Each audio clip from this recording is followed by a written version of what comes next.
Morav Rabotai, nous allons avec l'aide de Hachem donc faire un shiur. Et bonsoir à tout le monde ici. Bonsoir à tout le monde. Bonsoir. Nous allons parler de la paracha de Vayeshev. Tous les points qui, a priori, ont un rapport l'un avec l'autre. Il y a un fil conducteur souvent dans la paracha. Ce fil conducteur s'appellera Yosef. Yosef, il est référence à la beauté. Comme il est marqué quand il était déjà en Égypte. La Torah a noté la qualité de Yosef. Et c'est une qualité qui apparemment, elle est physique, certes, mais c'est sûr et certain qu'elle est aussi métaphysique.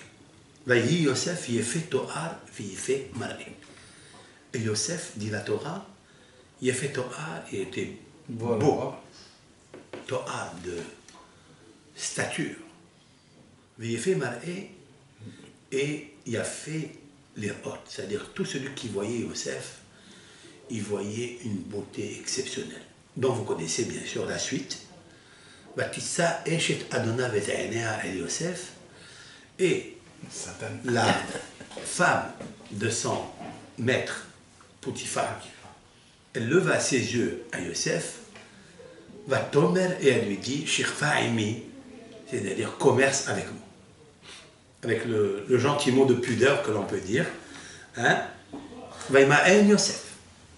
Et Yosef refusait Vaïomer, et il lui dit, tu sais que ton patron, je vais aller direct, ton patron, il m'a tout laissé entre mes mains. Ton mari, il m'a laissé tout entre mes mains. Sauf toi. Comment vais-je faire ce péché alors que je vais fauter à mon contre à l'égard de mon patron, les hatati, les lokim. Et aussi, je vais fauter à Hachem Barach. De là, on peut déduire, instamment, il me vient l'idée, on peut déduire quelque chose d'extraordinaire. Que la beauté physique de quelqu'un, c'est aussi une beauté métaphysique. Et s'il faute en fait, il fait deux péchés. Le premier, c'est vis-à-vis de sa beauté physique, c'est-à-dire contre Akadosh Baruch Hu, qui lui a donné cette beauté physique. Et en plus, il va fauter l'Elohim, c'est-à-dire éternellement. Éternellement. C'est pourquoi la Torah, elle a répété deux qualificatifs. Le premier, Yefet To'ar, c'est-à-dire il était très beau de stature, de prestance. Je ne sais pas, peut-être il était fin, c'était un mannequin. V'yefet mar'e, il était beau de visage. Autrement dit que Yosef ressemblait typiquement comme deux gouttes d'eau à Yaakov, mais plus que ça, il ressemblait à sa mère, à Rachel. Car il est dit à propos de Rachel, Yefat To'ar v'yefat mar'e. C'est les mêmes termes. Hein? Les mêmes termes. Donc on a, comment on a dit, papier-collé. On a copié-collé, on a pris le collé ici de Rachel et on l'a mis avec Yosef. Et bien sûr, c'est qu'il y a une résonance, c'est qu'il y a un fil conducteur entre les deux. Et c'est là où Yosef, qui est remarquable par sa beauté physique et métaphysique, pas seulement la beauté est physique, mais la beauté physique relève et révèle une beauté qui est spirituelle, qui est shmimite, ciel, si l'on peut dire, ciel. Comment? Nous allons faire la correspondance entre cette péricope qui va être lue ce Shabbat, tout le Ham Israël va lire cette paracha, et nous allons la relier avec bien sûr la fête de Hanouka, qui est la fête des lumières, la fête de, pas seulement la lumière, qui est Fatoa, c'est-à-dire elle est belle. Quand vous allumez une bougie de Hanouka avec l'huile d'olive, non seulement que l'huile d'olive de prestance, elle est pure, elle est translucide, et elle allume, de facto, elle allume mieux que toutes les lumières, mais elle a quelque chose de particulier, c'est qu'elle est aussi métaphysique, c'est qu'elle révèle, pas seulement les Fatoar, mais c'est-à-dire la prestance, la forme de la bougie, mais elle révèle Yefat Mar'e, C'est-à-dire, elle est très belle à voir. C'est la raison pour laquelle nos sages, dans la prière que nous allons pratiquer, nous allons dire Baruch Ata Hashem Elokeinu melech haolam asher kiddushanu b'mitzvot v'tzivanu lehadik ner Hanouka. Il y a qui disent ner shel Hanouka. Il y a qui disent ner shel Hanouka. D'accord? Oui. Et il y a qui disent ner Hanouka. Nous, on a l'habitude de dire, les Sfaradim, ner Hanouka. Parmi les Sfaradim aussi, ils disent ner. Tu dis ner shel Hanouka. Si l'on dit ner shel Hanouka, nous allons regarder les initiales ensemble. Donc les initiales ner, c'est Nun, Shel, Shin, Hanouka, Het, Nahash. Nahash, serpent. Qui était le serpent? Non, on peut le garder. Qui est le serpent? C'est Yavan. Yavan est le serpent. Yavan, c'est Alexandre Mogdon, qui a été le roi qui a dominé le monde entier. Alexandre Ier. Et donc il a gouverné Israël pendant 180 à 160 années. Il a gouverné en Israël. Ça pense, quand on réfléchit, 180 ou 160 années, c'est énorme. C'est énorme. L'indépendance du Ham Israël après la Shoah, c'est combien d'années? Le renouveau. Le renouveau. C'est combien? 60 plus que ça. On a fait 70 ans. Plus que ça. On est à 48. Ah, d'accord. C'est vrai ou pas? Donc on va dire 70, 72. Ok. Et c'est énorme. Il nous paraît très loin, très long.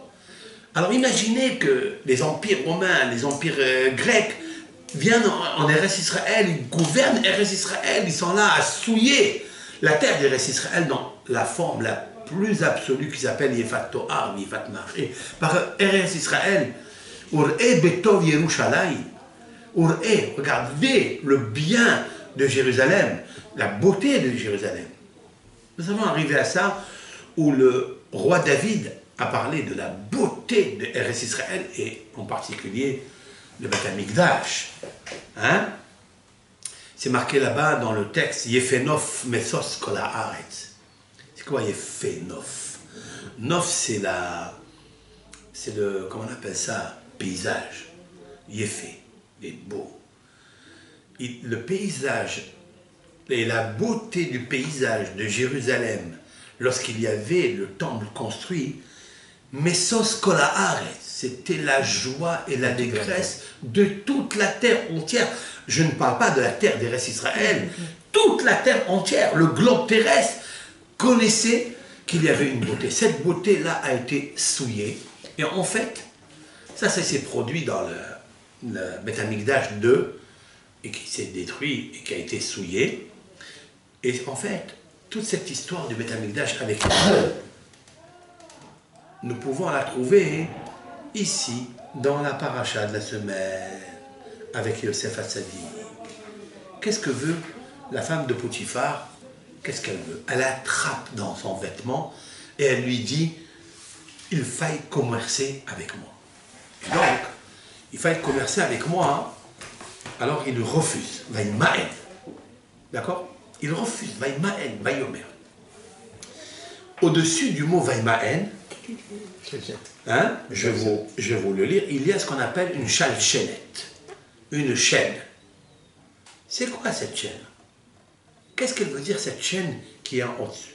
D'ailleurs, lorsque le lecteur du Sefer Torah va lire donc le ta'am, la sonnerie, hein, du ta'am shalchelet, il va dire Vaïmaen, et il descend vers le bas. Tu vois? Pourquoi? C'est comme une chaîne. En fait, la première raison que l'on peut dire sur cette raison de la chaîne qui est au-dessus, c'est qu'elle a voulu l'enchaîner. C'est exact. Elle a voulu le menotter. C'est ça qu'il a dit. Non. La force de la Touma, elle était tellement grande. D'accord? Ce jour-là, tous les astres se sont mis avec les forces d'impureté pour séduire Yosef à pratiquer la le faire chuter. Vous trouverez le Vaïmaen, ça veut dire que en lui, il lui a dit, écoute, je ne veux pas faire la chaîne, ça veut dire le zigzag. je veux rester étan, c'est-à-dire fixe dans mon idée, avec mon patron, qui est ton mari, et avec Elohim, qui lui, il voit tout. Alors, elle a fait descendre la chaîne pour la faire, pour le zigzag, pour le zigzaguer, comme on dit, comme une chaîne. Et en fait, l'enchaîner. Et Yosef, il refuse. Mais il y a un autre ta'am, c'est-à-dire il y a un autre signe qui est immédiatement après. Pasek, c'est un mur.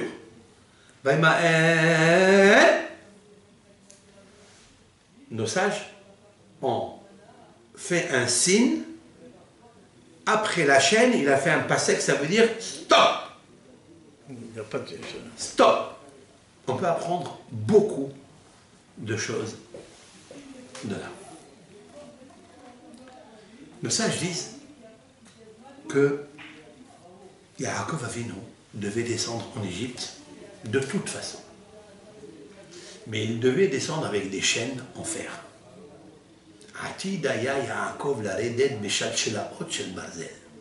Je traduis. Quand Abraham Avinu, l'Éternel, il lui a dit que ta descendance va descendre en Égypte, il ne lui a pas dit en Égypte, il lui a dit dans une terre qui ne leur appartient pas, ce qui est marqué. 400 ans. Et ils resteront 400 ans, donc on a compris que c'était en Égypte. Et dans le Midrash, c'est marqué que le premier qui descendra parmi les patriarches, ça ne sera pas Yitzhak.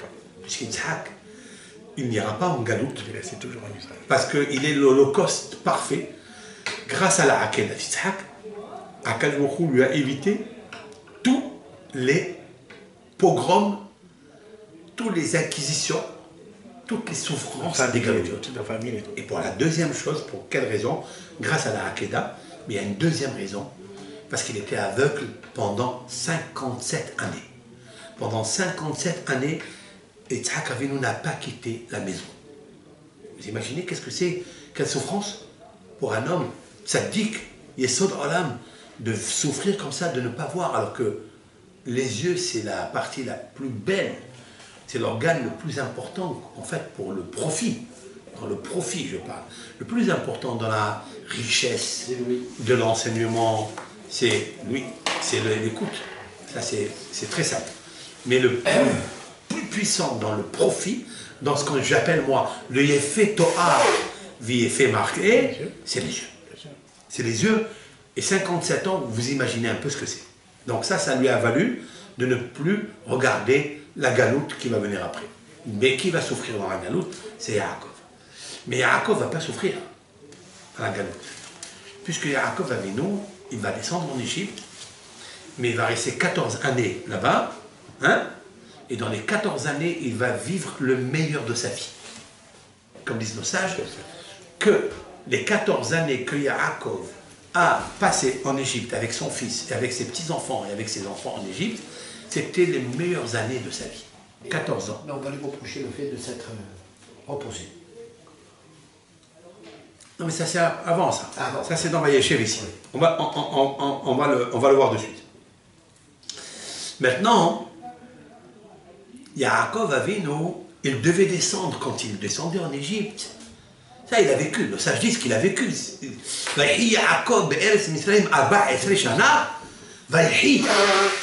On le verra dans la péricope de Vahi. Il a vécu. Ça veut dire autrement dit qu'il allait vivre le contraire. D'où on le sait qu'il allait vivre le contraire. Il devait descendre Béchal chez la haute, chez le Barzel, avec des menottes en fer, comme qui? Comme son fils. Yosef Hatzadik, dans la paracha de la semaine, les frères vont le prendre, ils vont l'attacher littéralement avec des menottes, des chaînes, ils vont le descendre en Égypte et ils vont le vendre aux Ishmaélim, comme on va le voir dans la paracha, et il va descendre vraiment en exil. Cette beauté de Yosef, a priori, va ternir, elle va s'obscurcir. Autrement dit qu'on verra plus, peut-être on verra le Yefat To'ar, la prestance, mais le Yefat Mar'é, c'est-à-dire le spirituel qu'il y a dans Yosef, peut-être on ne le verra plus. Et si on ne le voit plus, alors c'est sûr et certain que, c'est sûr et certain que on ne le verra plus. D'accord? Alors, c'est sûr et certain que Yosef Hatzadik, il va être Nitma, et c'est la plus grande galère pour Yaakov Avinu. Qu'est-ce qu'il a fait, Yosef, pour éviter cela? Hein? Vaïma,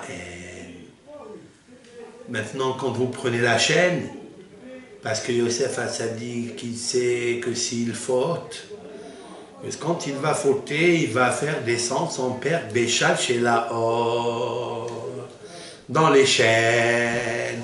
Et voilà pourquoi il y a la chaîne. Il refuse Yosef, que grâce à lui, son père ne descendra pas. Hein. Enchaîné, menotté. Voilà pourquoi il y a cette raison de la chaîne. De la chaîne. Vous saisissez l'importance, c'est hachouf ça. C'est très beau. C'est une raison magnifique. Pourquoi il y a cette chez la haute. Et c'est pour ça qu'il y a le pasek. C'est quoi le pasek? C'est ce signe qui te dit stop, ne fais pas la faute. C'est un moussard grandiose que quand un juif doit faire la Avera, il faut qu'il sache que s'il fait une Avera maintenant, il ne s'arrête pas de faire la Avera, eh bien il va mettre une chaîne et il va enchaîner, il va dégrader la génération qui vient après lui. Ça peut être avec lui, ses enfants, ça peut être ses petits-enfants, on ne le sait pas. En tous les cas, Yosef Hatzadik nous a appris quelque chose de magnifique, que il faille combattre le Yetzer Hara dans tous les domaines. Maintenant, si c'est ainsi, nous allons reprendre la lecture de la paracha juste au début.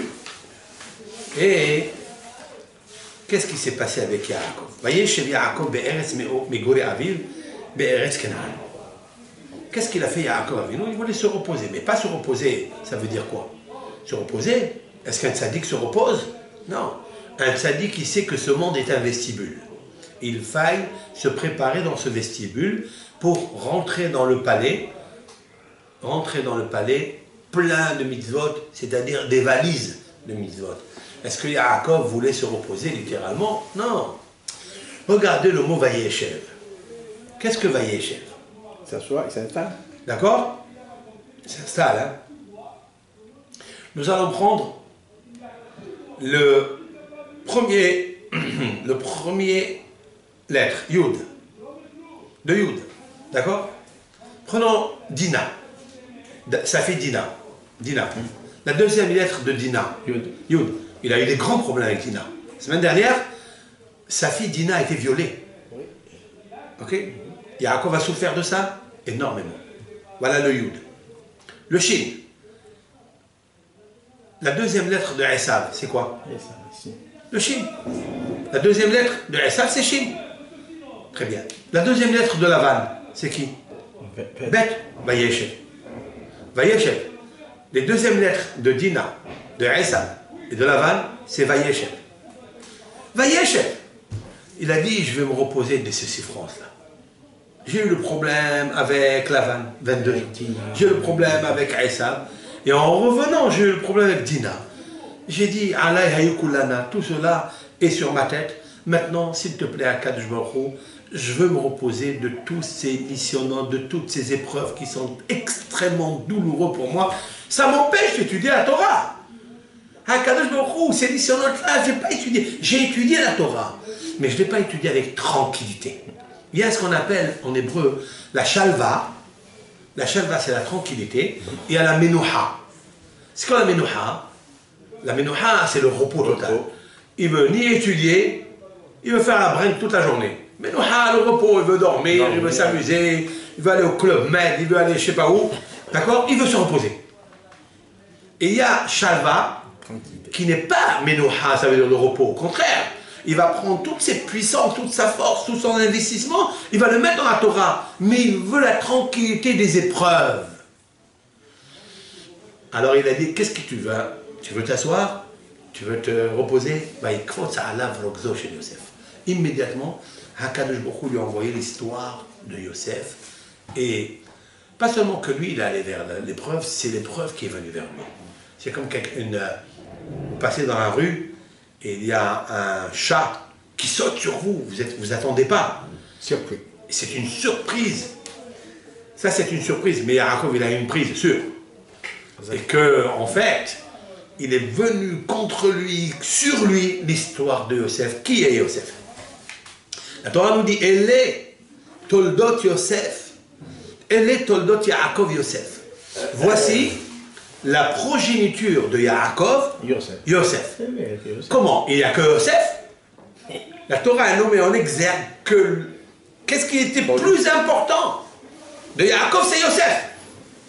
Ben Sheva Esre Shana, âgé de 17 ans, il était berger, il était Na'a, ça veut dire qu'il faisait des gamineries. Même à l'âge de 17 ans, on a, comme il a dit Rachid, il s'amusait, il était content, il était heureux. Ce n'était pas un garçon, celui qui était dans son petit coin, tranquille. C'était un garçon très sage, très bon, mais très vivant. Na'a, ça veut dire il remuait trop. Ça veut dire qu'il se faisait beau, tout court. Mais la beauté qu'il avait, ça reflétait la beauté spirituelle qu'il avait, c'est-à-dire la sagesse. Qu'est-ce que fait après? Mais Israël, Ahav et Yosef, Mikol Banav, je passe et je passe. Et Israël a aimé Yosef de tous, parmi tous ses enfants. Pourquoi? Ki ben zekoni moulo, parce qu'il est le fils de la vieillesse. De la vieillesse. Ok? Ve'asalo ketonet passim. Alors il lui a fait une tunique bariolée. Rayée ou bariolée. Hein? C'est-à-dire de couleur bariolée, avec comme un namer, comme une panthère. Alors maintenant, je ne comprends pas le texte. La première question que je pose ici, sur le texte, on commence avec Eletol dot Yaakov Yosef. Voici la progéniture de Yaakov, c'est Yosef, on cite le nom de Yaakov. Et puis après, quand on va parler de l'amour de Yaakov vis-à-vis de Yosef, on change le terme. Ve Israël, Ahav et Yosef. Et Israël, il a aimé Yosef. Pourquoi il n'est pas dit tout court, Ve Yaakov, Ahav et Yosef? Ça c'est la première question. La deuxième question, pourquoi tu l'aimes? Pourquoi? Parce qu'il est le fils de sa vieillesse. S'il est le fils de sa vieillesse, pour ça il faut l'aimer. Plus que tout le monde. Quoi, c'est la canne de sa vieillesse. Et Binyamin, c'est lui la vieillesse. C'est lui la canne de sa vieillesse. C'est Binyamin, c'est pas Yosef. Et la troisième question que je pose, même si on dit que c'est la canne de sa vieillesse, on va dire ça. Pour ça, il fallait lui faire quelque chose qui est tellement beau, la tunique en lumière. C'est quoi ça? Pour répondre à ces trois questions que j'ai posées, il nous suffit de voir c'est quoi qui ben zekonimol. D'après le sens le plus simple, c'est l'enfant de sa vieillesse, certes, mais regardez ce qu'il dit le Targum Onkelos. Le Targum Onkelos traduit le mot Ben Zekonim qui bar hakimhu. Israël Raham Yat Yosef, je traduis en araméen, et Israël a aimé Yosef, Mikol Benohi, de tous ses enfants, arrêt parce qu'il était Bar Hakim. C'est quoi Bar Hakim? Un enfant intelligent. Et c'est pourquoi on comprend pourquoi il lui a fait Ketonet Passim. Tu peux comprendre que cette tunique qui est Yefat Toar, je reviens, c'est le jeu de mots universel qui va tourner dans cette paracha, qui est le mot clé, qui est en relation avec Hanouka, qui est magnifique. Alors, d'accord? Ça veut dire quoi? Ça veut dire que, en fait, ce vêtement qu'il lui fait, c'est pour cacher la sagesse intérieure sublimissime, à l'effet subliminal de Yosef Hatzadik. L'intelligence de Yosef. La tunique, elle va avec. Maintenant, on peut comprendre pourquoi il a fait une différence avec les enfants. Il l'a aimé. Lorsqu'on dit ici, Israël aime, ça n'est pas un amour physique, parce qu'un père, il aime tous ses enfants pareils. Que ce soit le grand, le Bechor, ou le second, le dernier, il aime tous pareil. Mais il y a toujours un parti pris. Parce que Yaakov, il est le symbole spirituel le plus haut des patriarches. Il devra transmettre cette qualité de sagesse, d'intelligence, il devra la transmettre à son fils. Un des enfants. C'est lequel? Celui qui est le plus doué, le plus réceptif. Et celui qui peut être modelé selon la Chokhmah de Yaakov Avinu. C'est la raison pour laquelle on ne parle plus de Yaakov. Parce que Yaakov, en fait, c'est le corps. C'est le Yaakov qui travaille chez Lavan. C'est Yaakov qui supporte Esav. C'est Yaakov qui supporte Dina. Ça, c'est Vayeshev Yaakov. Ça, c'est le Yaakov. Mais Israël, c'est une note un peu plus haute, un peu plus élevée. C'est le Israël, c'est en fait la Neshama de Yaakov Avinu. On aurait pu choisir aussi Issachar aussi, qui est le Torah aussi. Je n'ai pas compris. Il aurait pu choisir Issachar aussi, Yaakov. Puisqu'il aimait la Torah, il aimait l'étude. On ne parle pas d'aimer la Torah. On ne parle pas de celui qui est assidu. Au contraire, on parle de celui qui a la Chokhmah. C'est pas forcé que Issachar qui étudie la Torah, il est aussi hacham que Yosef. Il y a un sixième sens pour capter la sagesse. Ça veut dire, Issachar pourra étudier la Torah, mais peut-être Issachar n'est pas capable d'interpréter les rêves aussi cachés, aussi dissimulés, comme il l'a fait Yosef Hatzadik. Pas que les rêves. Hein? Les rêves, il a administré la grande Égypte. Ça c'est le effet Toar. C'est-à-dire ça c'est intelligent. Ça c'est la structure. Oui, mais il faut être intelligent. Il faut être très intelligent. Ça n'est pas n'importe qui peut, même Issachar peut avoir une connaissance. On dit que Issachar a la connaissance Binalaïtim, c'est-à-dire c'est les enfants de Issachar, c'est bien ce que tu as relevé, que toute la... quand on rend l'année embolismique, vous savez, il y a 13 mois, il faut connaître toutes les séquences, toutes les prédispositions des astres, tout le mahalar, comment marche le globe univers planétaire. Ça, qui est-ce qui connaissait dans ça? Issachar. Issachar. C'était pas un âne simple, il était un âne musclé. Il savait. Peut-être que Yosef n'était pas capable de ça. Ici, on veut une chokhmah qui est plus profonde, une beauté de chokhmah. C'est-à-dire un avon vers hacham, comme va le proclamer notre cher pharaon, qui va dire ça c'est un homme exceptionnel. On verra ça. Maintenant, qu'est-ce que c'est alors qu'il était intelligent? Disent nos sages que Yaakov a étudié la Torah. Combien de temps il a étudié la Torah, Hachem Va'ever? 14 ans. Il a étudié la Torah, Hachem Va'ever, avant d'y aller chez Lavan, il a étudié 14 années de Torah.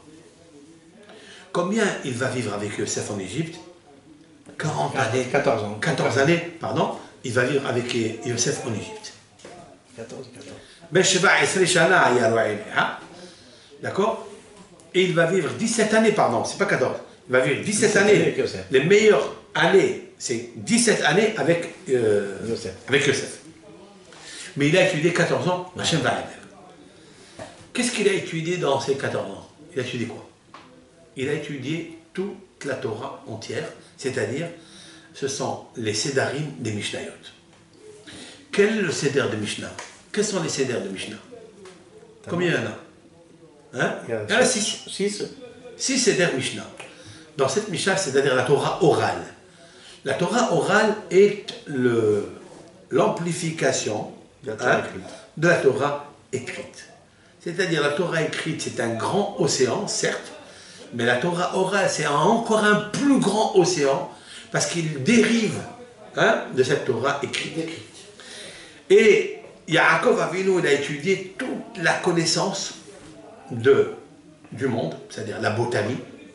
Il a étudié le temps, il a étudié les plantes, il a étudié les fêtes, il a étudié la kedusha, les kadashim, il a étudié tout ce qui englobe. Qu'est-ce que c'est les 6 traités talmudiques de la Mishnah? C'est quoi? C'est en fait, c'est Zeraim, Moed, Yeshuot. Il y a tout ce qui se passe dans l'univers, toute la sagesse qui est incluse dans l'univers. Nos sages l'ont décrypté avec des codes halachiques. Il faut lire le Kriyat Shema. À quel moment on parle du temps? Quel temps? À partir de la sortie des étoiles. Il y a le schéma, il y a la partie des étoiles. À quel moment, quand on mange là, quand les Kohanim mangent la terouma? Un Kohen, quand il s'est impurifié, il devra immerger dans le mikvé le jour et le soir, hein, il pourra manger après la sortie. On va parler donc des consécrations. Il y a tout dedans. Après, on parle du temps de Shabbat. Il va faire très attention à allumer vendredi les bougies parce qu'on va arrêter le temps de travail, on va arrêter tout pour passer à un monde dimensionnel de tranquillité, pas de repos, qui est Yom Menuha, qui n'est pas seulement un Menuha du corps, mais même une Hana'a, un profit pour l'étude de la Torah, la prière du Shabbat, le Ta'anouk du Shabbat, etc. etc. C'est ce qu'il a étudié Yaakov Avinu. Nos sages disent que tout cela est inclus dans le mot Zékonim.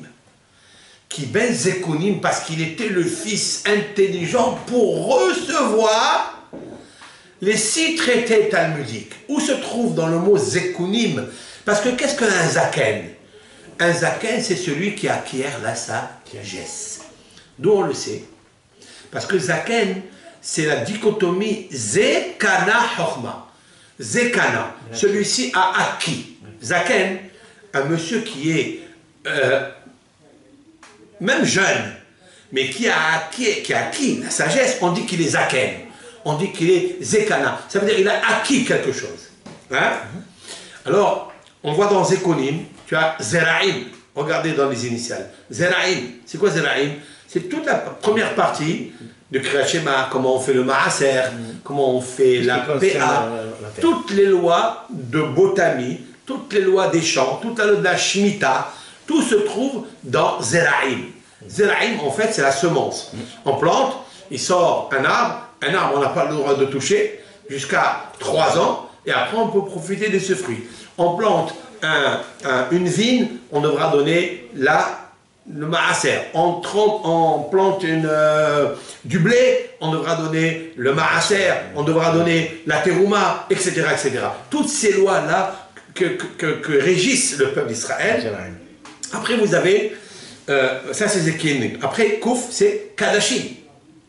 Kadashim.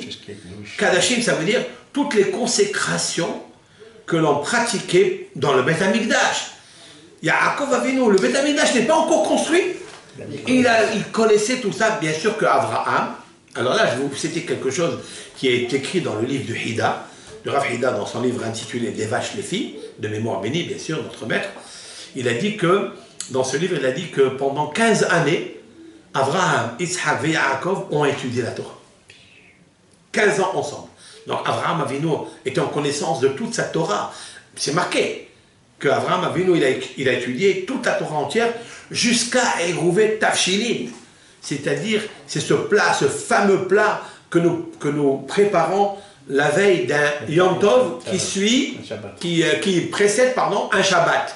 Hein, que l'on peut cuire le jour de Yom Tov pour Shabbat. Et ça, normalement, on ne peut pas. Mais si on fait le Hirouv, donc on fait ce signe-là, on prépare un plat de viande et aussi enfourner un pain qu'on garde, on peut s'appuyer le jour de Yom Tov sur ça pour pouvoir préparer le Shabbat. Hein?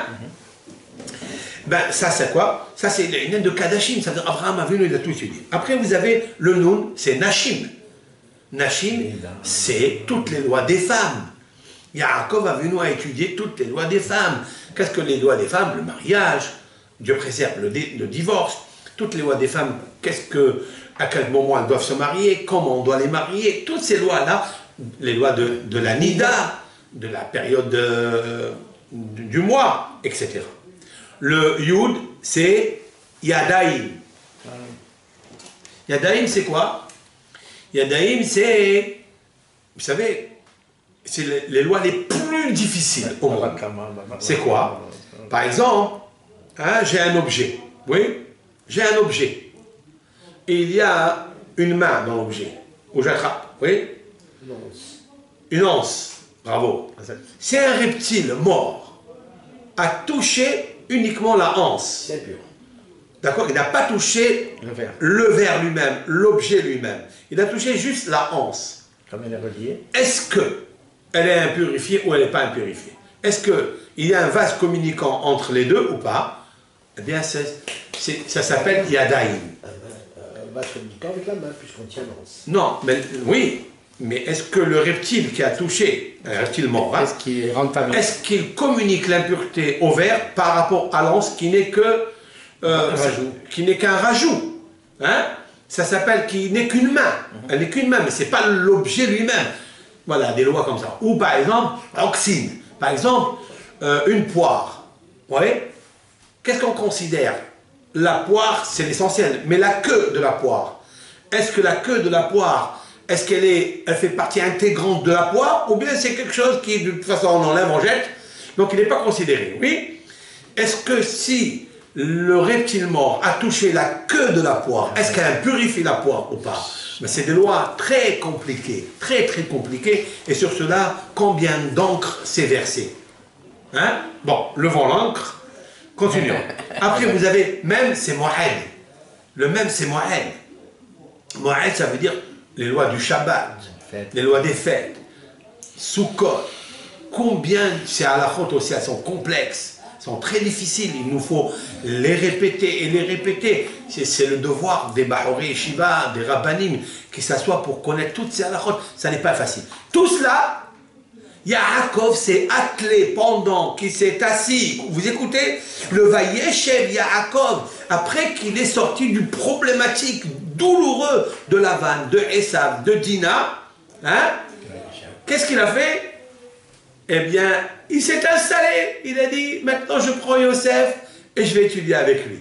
Mais il ne savait pas que Vayeshev, nous avons oublié tout à l'heure un Vav. Le Vav, quelle est la deuxième lettre de Yosef? Vav.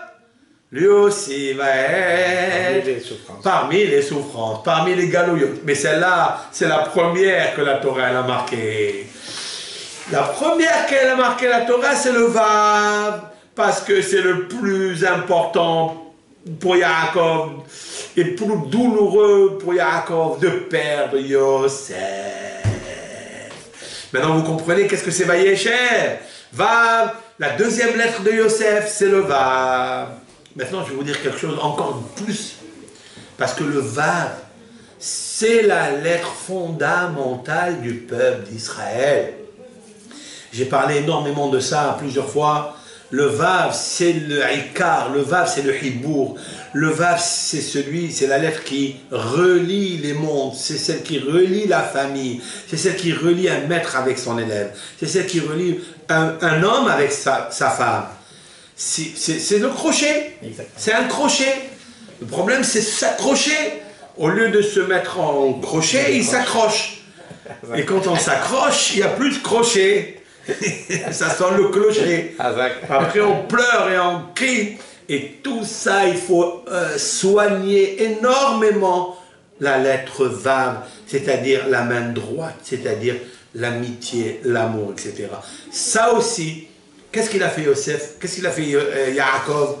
Ve Israël ahavet Yosef, je reviens. Ve Israël ahavet Yosef. Ça pas seulement Yaakov, parce que le Vav, c'est la transmission.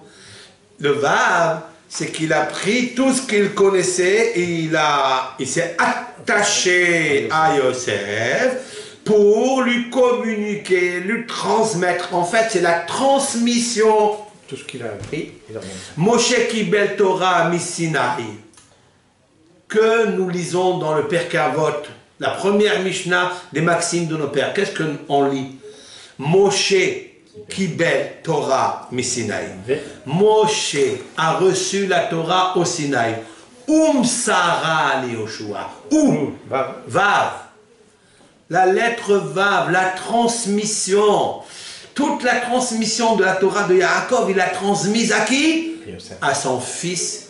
Yefé Torah, vifé mar'é.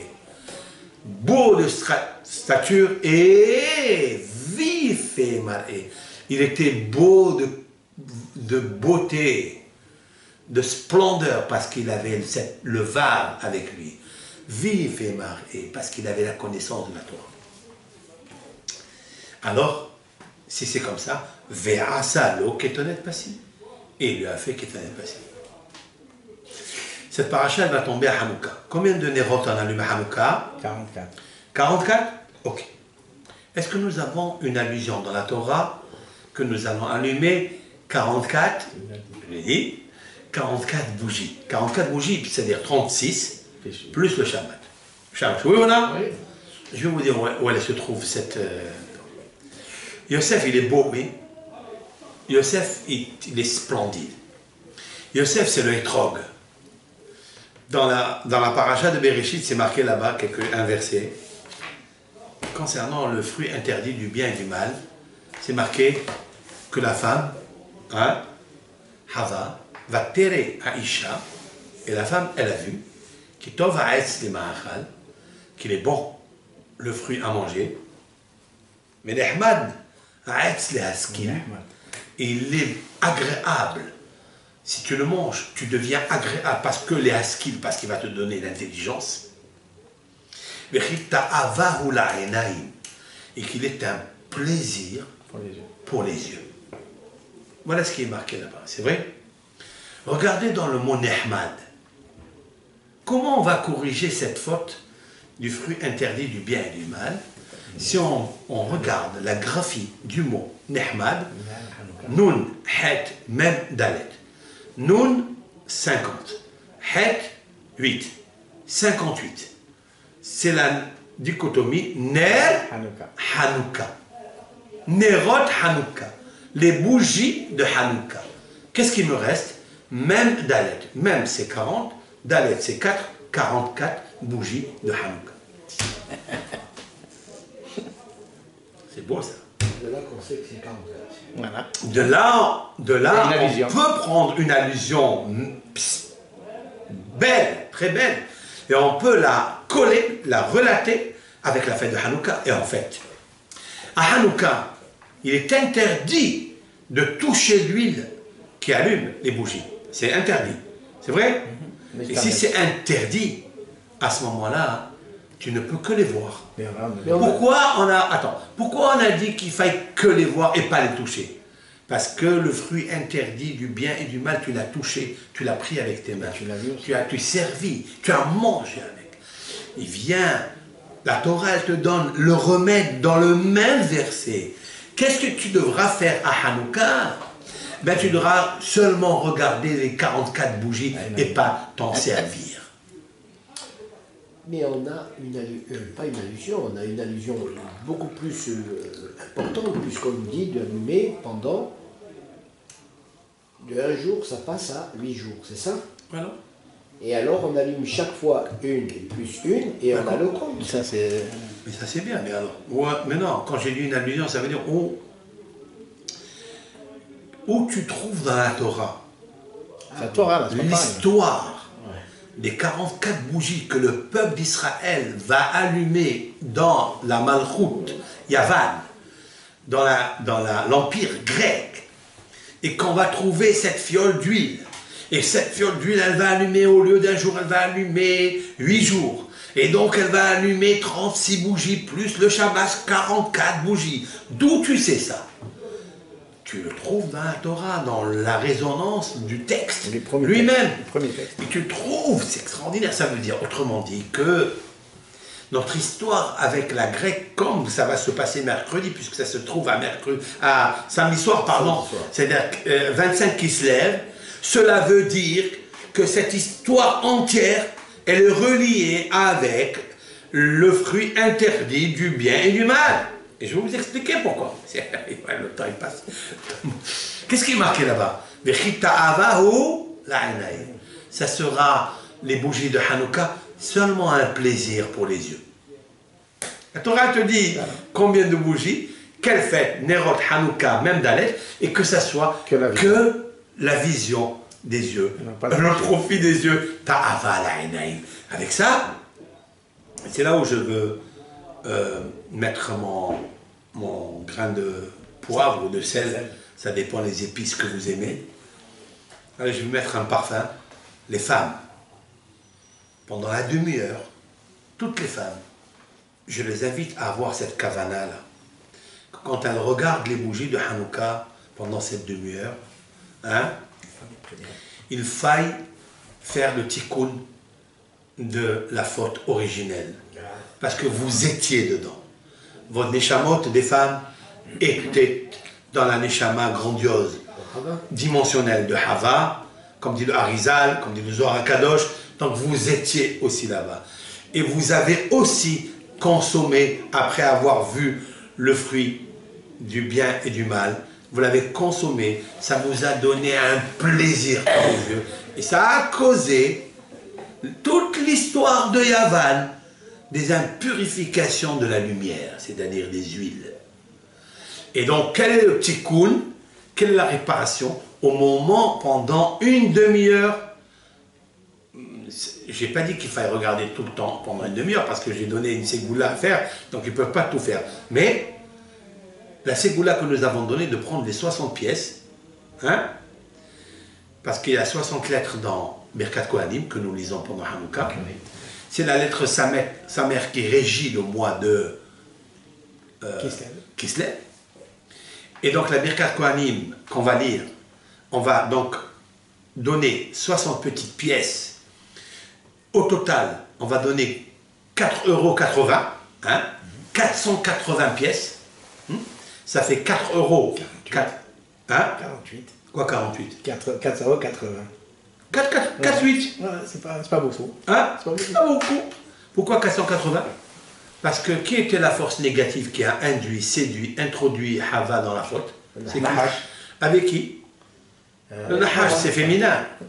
Mais il était avec Nahash, c'est masculin. Oui, mais il était avec sa féminité. Lamed, Yud, Tav. On va le dire une fois, Lilith. Ouais. Lilith, c'est Laïla, c'est la nuit. La nuit attire tous les ennuis. Ben, c'est elle qui a induit Hava dans la faute. Alors, comment elle va corriger ça? Elle sera obligée de corriger que toutes les nuits, Kol Laïla, Lilith, Kol Laïla, elle va prélever 60 petites pièces centimes dans le nombre de 8 fois 6, 48, donc 480 petites pièces, donc ce qui fait 4 €, 8, 80 dans les 8 jours. Et ça casse la faute qu'elle a provoqué d'ailleurs toute la catastrophe du monde. C'est exceptionnel, ces goûts-là.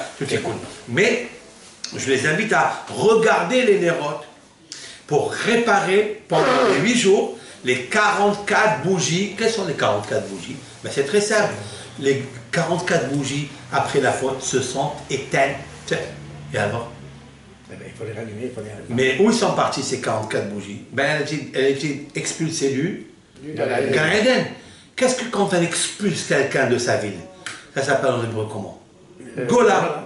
C'est-à-dire là, Galout. Si vous calculez le mot Gola, c'est la valeur numérique combien? 44. 44!